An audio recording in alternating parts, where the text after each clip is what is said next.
Baroda BNP Paribas Flexi Cap Fund NFO. இந்த NFO உங்களுடைய போர்ட்ஃபோலியோல என்ன மாதிரியான ரிட்டர்னை அதிகரிக்கும் அல்லது என்ன மாதிரியான ரிஸ்கை அதிகரிக்கும், இதை நம்ம இந்த வீடியோல டீடைல்டா அனலைஸ் பண்ணலாம். ஹாய், நான் ராமலிங்கம், சர்டிஃபைடு ஃபினான்ஷியல் பிளானர். உங்களை மாதிரியான முதலீட்டாளர்களை நல்ல முதலீட்டு முடிவுகளை எடுக்க வச்சு விரைவா உங்களுடைய நிதி இலக்குகளை அடைய வைக்கிறது தான் எங்க ஹோலிஸ்டிக் இன்வெஸ்ட்மெண்ட்.inோட நோக்கம். இந்த ஃபிளெக்சி கேப் ஃபண்டை அனலைஸ் பண்றதுக்கு முன்னாடி இந்த ஃபிளெக்சி கேப் ஃபண்டோட பேசிக்கான டீடைல்ஸ் கொஞ்சம் தெரிஞ்சுக்கலாம். அதுக்கப்புறமா நம்ம இந்த ஃபண்டோட ப்ரோஸ் அண்ட் கான்ஸ் என்ன இருக்கு அப்படின்றத டீடைல்டா அனலைஸ் பண்ணலாம். இந்த NFO ஆகஸ்ட் 5 வரைக்கும் ஓப்பன் ஆயிருக்கு. இதோட investment objective large cap, mid cap, small கேப்ல எந்த கேபிட்டல் ரெஸ்ட்ரிக்ஷனும் இல்லாம எந்த கேபிட்டலைசேஷன்ல வேணாலும் இன்வெஸ்ட் பண்ற மாதிரியான ஒரு ஈக்விட்டி ஃபண்டா வந்து இருக்கு. ஸோ டைனமிக்கா கேபிட்டல் அலோகேஷன், கேபிட்டலைசேஷன் பேஸ்டா இன்வெஸ்ட் பண்ணக்கூடிய ஃபண்ட் தான் இந்த flexi cap fund. Minimum investment 5,000 rupees. இதுல எக்ஸிட் லோட் 1 இயருக்கு அப்புறம் வித்ட்ரா பண்ணீங்கன்னா உங்களுக்கு கிடையாது. இதோட பெஞ்ச்மார்க் இண்டெக்ஸ் நிஃப்டி 500 இண்டெக்ஸ் இதோட பெஞ்ச்மார்க்கா இருக்கு. இப்போ ஃபிளெக்சி கேப் ஃபண்ட்னா என்ன அப்படின்றத கொஞ்சம் டீடைல்டா பார்த்துடலாம். இப்போ ஒரு லார்ஜ் கேப் ஃபண்ட் அப்படின்னா டாப் 100 கம்பெனிஸ்ல தான் பண்ணணும். மிட் கேப் கம்பெனிஸ் அப்படின்னா 101 to 250 அந்த 150 கம்பெனிஸ்ல தான் பண்ணணும். ஸ்மால் கேப் அப்படின்னா 251ல இருந்து 500, இதுதான் வந்து ஸ்மால் கேப்போட பேஸ்கெட். இப்படி ரெஸ்ட்ரிக்ஷன் இருக்கும். பட் ஃபிளெக்சி கேப் ஃபண்ட்ல அந்த மாதிரி எந்த விதமான ரெஸ்ட்ரிக்ஷனும் இல்லை. பிளஸ் இந்த கேபிட்டலைசேஷன்ல மினிமம் இவ்வளவு வச்சுக்கணும் அப்படின்னு எதுவும் ரெஸ்ட்ரிக்ஷன் இல்லை. அதனால ஃப்ரீயா அவங்க large cap, mid cap, small கேப்ல எவ்வளவு வேணாலும் அலோகேஷன் வச்சுக்கலாம். அலோகேஷன் ஒரு கேபிட்டலைசேஷன்ல வச்சுக்காமலும் இருக்கலாம். ஃப்ரீக்வெண்டா ஒரு கேபிட்டலைசேஷன் வந்து இன்னொரு கேபிட்டலைசேஷனுக்கு மாத்தலாம். அதாவது லார்ஜ் கேப் அவுட்லுக் நல்லா இருக்கா, லார்ஜ் கேப்ல அதிக எக்ஸ்போஷர் வச்சுக்கலாம். இல்ல மிட் கேப் அவுட்லுக் நல்லா இருக்கா, மிட் கேப்ல அதிகமா எக்ஸ்போஷர் மாத்திக்கலாம். இப்படி அவுட்லுக் சேஞ்ச் ஆகிறத பொறுத்து இவங்களுடைய அலோகேஷனை கேபிட்டலைசேஷனுக்குள்ள சேஞ்ச் பண்ணிக்கிறது ஈஸியா முடியும். இந்த ஃபிளெக்சிபிலிட்டி இருக்கிற காரணத்தாலதான் இதை ஃபிளெக்சி கேப் அப்படின்னு செபி கேட்டகரைஸ் பண்ணியிருக்காங்க. இந்த ஃபண்டோட ஃபண்ட் மேனேஜர் சஞ்சய் சாவ்லா. இந்த ஃபண்டுக்கு என்ட்ரி லோட் கிடையாது. So flexi cap fund, Baroda BNP Paribas flexi cap ஃபண்டோட இன்வெஸ்ட்மெண்ட் ஸ்ட்ராட்டஜி என்ன அப்படின்னு பார்த்தீங்கன்னா, ஸ்மால், மிட் அண்ட் லார்ஜ் கேப்ல இருக்கக்கூடிய கம்பெனிஸ்ல இன்வெஸ்ட் பண்ணி லாங் டேர்ம் கேபிட்டல் அப்ரிசியேஷன் கொண்டு வரதான் இவங்களுடைய ஸ்ட்ராட்டஜி. மெயினா இது ஒரு ஆக்டிவ்லி மேனேஜ்டு ஃபண்டா இருக்கிற காரணத்தினால fund manager right kind of allocation in capitalisation in different sectors பண்றது மூலமாகவும், அந்த செக்டார்ல அந்த கேபிட்டலைசேஷன்ல ரைட் ஸ்டாக்ஸை சூஸ் பண்றது காரணமாகவும் அடிஷனல் ரிட்டர்ன் தேன் இண்டெக்ஸ் கொண்டு வர்றதுக்கு ட்ரை பண்ணுவாங்க. இந்த அடிஷனல் ஆல்பா ஜெனரேஷன் தான் இந்த ஃபிளெக்சி கேப்போட ஒரு யூனிக் அட்வான்டேஜா இருக்கும். இந்த ஃபண்ட்ல நான் ஏற்கனவே சொன்ன மாதிரி ஒரு யூனிக்கான ஃபிளெக்சிபிலிட்டியை கொண்டு வர்றதுக்கு காரணம் என்ன அப்படின்னா, large cap to mid cap, mid gap to small cap அப்படின்ற மாதிரி எப்படி வேணாலும் மாத்தி அவங்க இன்வெஸ்ட் பண்ணிக்கலாம் அப்படின்ற ஃபிளெக்சிபிலிட்டி இருக்கு பாத்தீங்களா. அது ஒரு இன்வெஸ்டருக்கு ரொம்ப முக்கியம்.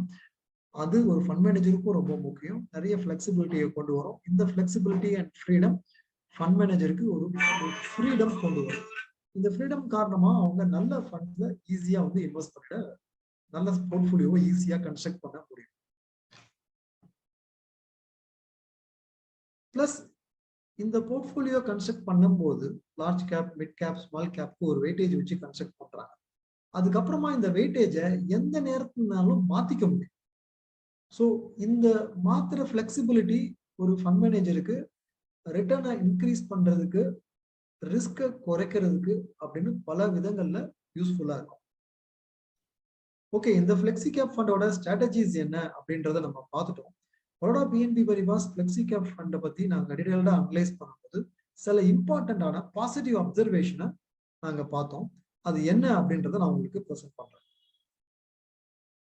இது ஒரு ஈக்விட்டி ஃபண்டா இருக்கிற காரணத்தால இதோட main aim long term capital appreciation. Short டேர்ம்ல இந்த ஃபண்ட் வாலட்டிலிட்டி, ரிஸ்க், நெகட்டிவ் ரிட்டர்னை கொண்டு வர்றதுக்கு பாசிபிலிட்டியா இருக்கிற காரணத்தால உங்களோட ஷார்ட் டேர்ம் மணி, ஷார்ட் டேர்ம் கோலுக்கான ஃபண்ட்ஸை நீங்க இதுல இன்வெஸ்ட் பண்ண வேண்டாம். உங்களோட லாங் டேர்ம் கோலுக்கு லாங் டேர்ம் மணியை நீங்க இதுல இன்வெஸ்ட் பண்ணலாம்.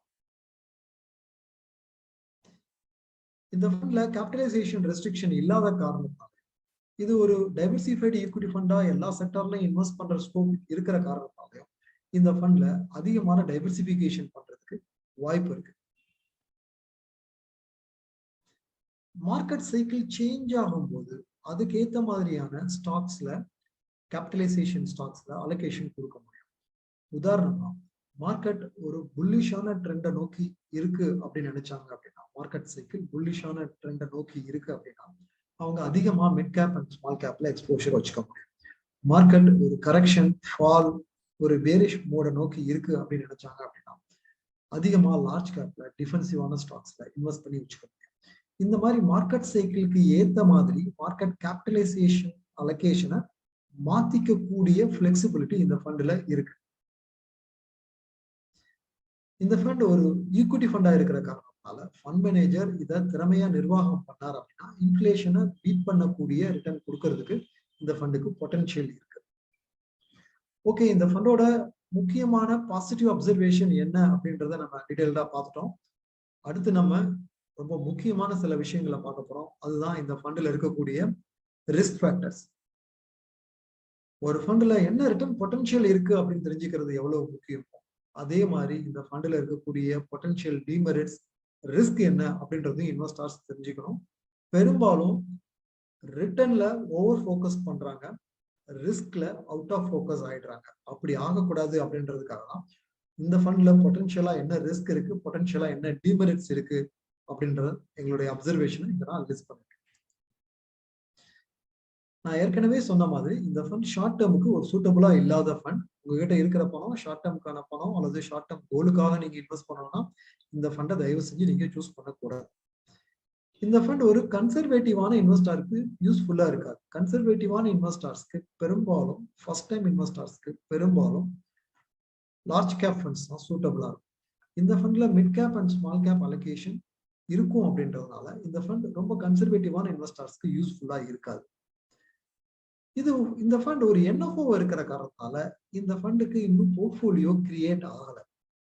இதே இது எக்ஸிஸ்டிங்கா இருக்கக்கூடிய ஒரு ஃபிளெக்சி கேப் ஃபண்ட்ல போர்ட்ஃபோலியோ இருக்கும். அந்த ஃபண்ட் மேனேஜர் என்னென்ன ஸ்டாக்ஸ்ல இன்வெஸ்ட் பண்ணிருக்கா, லார்ஜ்ல எவ்வளவு அலோகேஷன், மிட்ல எவ்வளவு அலோகேஷன், ஸ்மால் கேப்ல எவ்வளவு அலோகேஷன் அப்படின்றது தெரியும். ஒவ்வொரு செக்டார்லயும் எவ்வளவு அலோகேஷன் அப்படின்றது தெரியும். ஸோ இங்க எந்த போர்ட்ஃபோலியோவும் இல்லாதனால நம்மளால இந்த ஃபண்டோட பெர்ஃபார்மன்ஸ் ஃபியூச்சர்ல எப்படி இருக்கும் அப்படின்ற ஒரு க்ளூ நமக்கு கிடைக்க மாட்டேங்குது. இங்க நம்மளுடைய அனாலிசிஸ் ரொம்ப லிமிட்டடா தான் பண்ண முடியுது. இன்டெப்தான அனாலிசிஸ் நம்மளால பண்ண முடியல. இந்த ஃபண்ட்ல ட்ராக் ரெக்கார்டு இல்ல. ஆமா, ஏன்னா இது ஒரு NFO. இனிமேதான் போர்ட்ஃபோலியோ கிரியேட் பண்ணுவாங்க. கிரியேட் பண்ணதுக்கு அப்புறமா தான் மார்க்கெட் அப்ஸ் அண்ட் டவுன்ஸ்ல எப்படி பெர்ஃபார்ம் பண்ண போறாங்கன்றது பார்க்க முடியும். அப்பதான் ட்ராக் ரெக்கார்டு கிடைக்கும். அந்த ட்ராக் ரெக்கார்டு இருந்தாதான் அந்த ஃபண்டோட பெர்ஃபார்மன்ஸை நம்ம அனலைஸ் பண்ண முடியும். இந்த ஃபண்டோட பெஞ்ச் மார்க் என்ன ரிட்டர்ன் கொடுத்துருக்கு, இந்த ஃபண்ட் எவ்வளவு ரிட்டர்ன் கொடுத்துருக்கு, இந்த ஃபண்ட் என்ன ரிட்டர்ன் கொடுத்துருக்கு, இந்த ஃபண்ட்ல இருக்கக்கூடிய மற்ற கேட்டகரி ஆவரேஜஸ் என்ன ரிட்டர்ன்ஸ் கொடுத்துருக்காங்க, இதோட காம்படிட்டிவா இருக்கக்கூடிய பியர்ஸ் என்ன பெர்ஃபார்மன்ஸ் கொடுத்துருக்காங்க, இதோட ரோலிங் ரிட்டர்ன் என்ன, இப்படின்னு பல விதங்கள்ல நம்ம இதோட ட்ராக் ரெக்கார்டை அனலைஸ் பண்ணியதுக்கு அப்புறமா தான் நம்ம இன்வெஸ்ட் பண்ணணும். பட் அப்படி இன்வெஸ்ட் பண்றதுக்கு ட்ராக் ரெக்கார்டு இந்த ஃபண்ட்ல இல்ல. ட்ராக் ரெக்கார்டும் இல்ல, போர்ட்ஃபோலியோவும் இல்ல. இந்த காரணத்தினால நம்ம இந்த ஃபண்ட்ல ரொம்ப சிம்பிளா ஸ்ட்ரைட்டாவே ஒரு பிளைண்ட் ரிஸ்க் எடுக்கிற மாதிரி இருக்கு இல்லைங்களா. நம்மளால ஒரு வெல் கால்குலேட்டட் ரிஸ்க் எடுக்க முடியல. கால்குலேட்டட் ரிஸ்க் தான் இன்வெஸ்டருக்கு ரொம்ப முக்கியம். ஒரு கால்குலேட்டட் ரிஸ்க் எடுக்கும் போது ஒரு இன்வெஸ்டருக்கு டவுன் சைடு ரிஸ்க் ப்ரொடெக்ட் ஆகுது, அவருடைய மார்ஜின் ஆஃப் சேஃப்டி இன்க்ரீஸ் ஆகும். பிளைண்ட் ரிஸ்க் எடுக்கும் போது அவரோட டவுன் சைடு ரிஸ்க் அன்ப்ரொடெக்டடா இருக்கு, மார்ஜின் ஆஃப் சேஃப்டியே அவர்கிட்ட இல்லாம இருக்கு. ஸோ இந்த காரணத்தினால பிளைண்ட் ரிஸ்க் எடுக்கிறத நான் இன்வெஸ்டர்ஸ்க்கு ரெக்கமெண்ட் பண்றது இல்லை. கால்குலேட்டட் ரிஸ்க் எடுக்கிறத மட்டும்தான் நான் ரெக்கமெண்ட் பண்றேன். ஸோ இந்த ஃபண்ட்ல இன்வெஸ்ட் பண்ணலாமா பண்ணக்கூடாதா, ஃபைனலா என்ன சொல்லவும், நீங்க ஒரு கன்சர்வேட்டிவான இன்வெஸ்டரா இருக்கிற பட்சத்துல இந்த ஃபண்டை நீங்க வந்து டெஃபினட்டா அவாய்ட் பண்ணணும். ஏன் அப்படின்னா இந்த ஃபண்ட்ல நீங்க கால்குலேட்டட் ரிஸ்க் எடுக்க முடியறது இல்லை, அதுல போர்ட்ஃபோலியோவும் இல்லை, ட்ராக் ரெக்கார்டும் இல்லை. மேபி இந்த ஃபண்ட் வெயிட் பண்ணி இந்த ஃபண்ட் ஒரு போர்ட்ஃபோலியோ கிரியேட் பண்ற வரைக்கும், ஒரு மினிமம் ட்ராக் ரெக்கார்ட் கிரியேட் பண்ற வரைக்கும் வெயிட் பண்ணி பார்த்துட்டு அதுக்கப்புறமா இந்த ஃபண்டை அனலைஸ் பண்ணி கால்குலேட்டட் ரிஸ்க் எடுக்கலாமா வேணாமான்றது டிசைட் பண்ணி நீங்க இன்வெஸ்ட் பண்ணலாம். பட் NFOல ஒரு கன்சர்வேட்டிவ் இன்வெஸ்டரா நீங்க இருக்கிற பட்சத்துல இந்த ஃபண்டை அவாய்ட் பண்ணலாம். நீங்க ஒரு பிகினர் இன்வெஸ்டர் அப்படின்ற போது நீங்க ஏற்கனவே இருக்கக்கூடிய ஃபிளெக்சி கேப் ஃபண்ட்ல தாராளமா இன்வெஸ்ட் பண்ணலாம். இந்த ஃபிளெக்சி கேப் ஃபண்டை தான் சூஸ் பண்ணி இன்வெஸ்ட் பண்ணணும் அப்படின்ற அவசியம் உங்களுக்கு இல்லை. ஏன்னா ஏற்கனவே மார்க்கெட்ல நல்லா பெர்ஃபார்ம் பண்ணிட்டு இருக்கக்கூடிய, நல்ல போர்ட்ஃபோலியோவோட இருக்கக்கூடிய, நல்ல பாஸ்ட் பெர்ஃபார்மன்ஸ் இருக்கக்கூடிய, கன்சிஸ்டன்ட் ட்ராக் ரெக்கார்டு இருக்கக்கூடிய ஃபண்ட்ஸ் அவைலபிளா இருக்கு. ஸோ அந்த ஃபிளெக்சி கேப் ஃபண்ட்ஸ்ல இருந்து பெஸ்ட் ஃபண்ட்ஸை நீங்க உங்க ஃபினான்ஷியல் பிளானர் ஹெல்ப்போட சூஸ் பண்ணிக்க முடியும். அதனால நீங்க இந்த NFOல கன்சிடர் பண்றதுக்கு பதிலாக எக்ஸிஸ்டிங்ல இருக்கக்கூடிய மற்ற ஃபிளெக்சி கேப்க்கு ப்ரிஃபரன்ஸ் கொடுக்கலாம். நீங்க ஒருவேளை ஒரு அக்ரெசிவ் இன்வெஸ்டர், நான் இந்த ஃபண்ட்ல இன்வெஸ்ட் பண்ணணும், ஒரு எக்ஸ்பெரிமெண்டல் பேசிஸ்ல இன்வெஸ்ட் பண்ணணும் அப்படின்னு நினைக்கிறீங்க அப்படின்னா ஒரு விஷயம் நீங்க ஃபர்ஸ்ட் கிளியர் பண்ணிக்கணும். இப்போ நீங்க இன்வெஸ்ட் பண்ண போற ஃபண்ட் உங்களோட எந்த ஃபினான்ஷியல் கோலுக்கான ஃபண்டாகவும் இருக்கக்கூடாது. நீங்க உங்க ஃபினான்ஷியல் கோல்ஸுக்கு தேவையான ஃபண்ட்ஸ் நீங்க இன்வெஸ்ட் பண்ணிட்டீங்க. இப்போ அது போக சர்ப்ளஸா இருக்கிற ஃபண்ட்ல இருந்து தான் இந்த எக்ஸ்பெரிமெண்டல் பேசிஸ்ல நான் பண்ணி பார்க்க போறேன். இதை வந்து ஃபண்ட் மணி அப்படின்னு சொல்லுவாங்க. அந்த மாதிரி நீங்க ஒரு எக்ஸ்பெரிமெண்டல் பேசிஸ்ல பண்ணி பார்க்க போறேன் அப்படின்னா அந்த சர்ப்ளஸ் ஃபண்ட்ஸ்ல இருந்து நீங்க ஒரு எக்ஸ்பெரிமெண்டல் பேசிஸ்ல மினிமமா இந்த ஃபண்ட்ல இன்வெஸ்ட் பண்ணி பார்க்கலாம். இதோட பெர்ஃபார்மன்ஸ் எப்படி இருக்கு அப்படின்றத நீங்க பார்க்கலாம். பட் உங்க ஃபினான்ஷியல் கோல்ஸுக்காக இன்வெஸ்ட் பண்றீங்க அப்படின்னா தயவு செஞ்சு இந்த NFOல நீங்க ரிஸ்க் எடுக்க தேவையில்லை. அது ஒரு பிளைண்ட் ரிஸ்க். நீங்க இன்வெஸ்ட் பண்றதுக்கு முன்னாடி இந்த ஃபண்ட்லயோ மற்ற ஃபிளெக்சி கேப் ஃபண்ட்லயோ நீங்க இன்வெஸ்ட் பண்ணணும்னு முடிவு பண்ணிட்டீங்க அப்படின்னா இன்வெஸ்ட் பண்றதுக்கு முன்னாடி உங்களோட ஃபினான்ஷியல் பிளான்ஸ் கூட ஒரு சிட்டிங் உட்கார்ந்து உங்களோட overall financial goals, investment objective plus உங்களுடைய risk appetite and risk tolerance level, இதுக்கு இந்த ஃபண்ட் உகந்ததா இருக்குமா அப்படின்றத ஒரு வாட்டி நீங்க டீடைலா செக் பண்ணிக்கணும். ஏன்னா உங்க ஃபினான்ஷியல் பிளானருக்கு தான் உங்களோட கம்ப்ளீட் ஃபினான்ஷியல் ரோட் மேப் தெரியும். தவிரவும் உங்க ஃபினான்ஷியல் பிளானருக்கு நீங்க ஆல்ரெடி என்னென்ன எக்ஸிஸ்டிங் மியூச்சுவல் ஃபண்ட் வச்சிருக்கீங்க, ஆல்ரெடி என்னென்ன டைரக்ட் ஸ்டாக் போர்ட்ஃபோலியோ வச்சிருக்கீங்க, இப்போ நீங்க புதுசா இந்த ஃபிளெக்சி கேப் ஃபண்டை கொண்டு வர்றதுனால ஏற்கனவே இருக்கிற போர்ட்ஃபோலியோல ஓவர்லாப் ஆகுதா அல்லது புதுசா யூனிக்கா டைவர்சிபிகேஷன் ஆகுதா அப்படின்றத அவரால் தான் கரெக்டா கணிக்க முடியும் இல்லையா? அதனால நீங்க உங்க ஃபினான்ஷியல் பிளானர் கூட ஒரு சிட்டிங் இதை பத்தி டீடைலா டிஸ்கஸ் பண்ணிட்டு அதுக்கப்புறமா நீங்க டிசைட் பண்ணலாம். ஓகேங்க, இந்த Baroda BNP Paribas flexi cap fund NFO பத்தி டீடைல்டா அனலைஸ் பண்ணிட்டோம். உங்களுக்கு சப்சிக்வெண்டா ஏதாவது கொஸ்டின்ஸ் இந்த ஃபண்டை பத்தி இருந்தாலோ அல்லது வேற இன்வெஸ்ட்மெண்ட் ஆப்ஷன்ஸை பத்தி உங்களுக்கு சந்தேகங்கள் இருக்கும் பட்சத்திலையோ நீங்க சர்டிஃபைட் ஃபினான்ஷியல் பிளானர்ஸ் கூட நீங்க ஒரு ஃப்ரீ அப்பாயின்மெண்ட் புக் பண்ணிக்கலாம். அந்த ஃப்ரீ அப்பாயின்மெண்ட் புக் பண்றதுக்கான லிங்க் இந்த வீடியோக்கு கீழே இருக்கிற டிஸ்கிரிப்ஷன்ல கொடுத்துருக்கேன். இந்த வீடியோக்கு கீழே இன்னொரு லிங்க் கொடுத்துருக்கேன். அது வந்து வெபினாருக்கான லிங்க். ஆமாங்க, எங்க கம்பெனில இன்வெஸ்டர்ஸை எஜுகேட் பண்ணணும் அப்படின்றதுக்காக வெளியில இருந்து நிறைய இன்வெஸ்ட்மெண்ட்ஸ் எக்ஸ்பர்ட்ஸை அழைச்சு இன்வெஸ்ட்மெண்ட் வெபினார்ஸ் ஆர்கனைஸ் பண்றோம். என்ன மாதிரியான டாபிக் அப்படின்னு கேட்டீங்கன்னா investment strategies, wealth creating techniques, இதெல்லாம் எப்படி நீங்க லாங் டேர்ம்ல அச்சீவ் பண்ண முடியும் அப்படின்றதுக்காக டைம்லெஸ்ஸா இருக்கக்கூடிய இன்வெஸ்ட்மெண்ட் பிரின்சிபிள்ஸை ரொம்ப எளிமையா எக்ஸ்பிளைன் பண்றாங்க நம்ம இன்வெஸ்ட்மெண்ட் எக்ஸ்பர்ட்ஸ். இந்த வெபினார்ஸ்ல நீங்க கம்ப்ளீட்டா ஃப்ரீயா பார்ட்டிசிபேட் பண்ண முடியும்.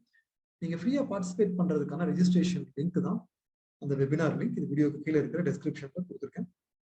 அதுல நீங்க உங்க நேம் அண்ட் இமெயில் ஐடியை ரெஜிஸ்டர் பண்ணீங்கன்னா அடுத்த வெபினாருக்கான சீட்டை ரிசர்வ் பண்ணிட்டு உங்களோட இமெயில நான் தெரிவிக்கிறேன். உங்களுக்கு இந்த வீடியோ யூஸ்ஃபுல்லா இருந்திருக்கும்னு நம்புறேன். மீண்டும் நல்லது ஒரு வீடியோல உங்களை சந்திக்கிறேன். நன்றி, வணக்கம்.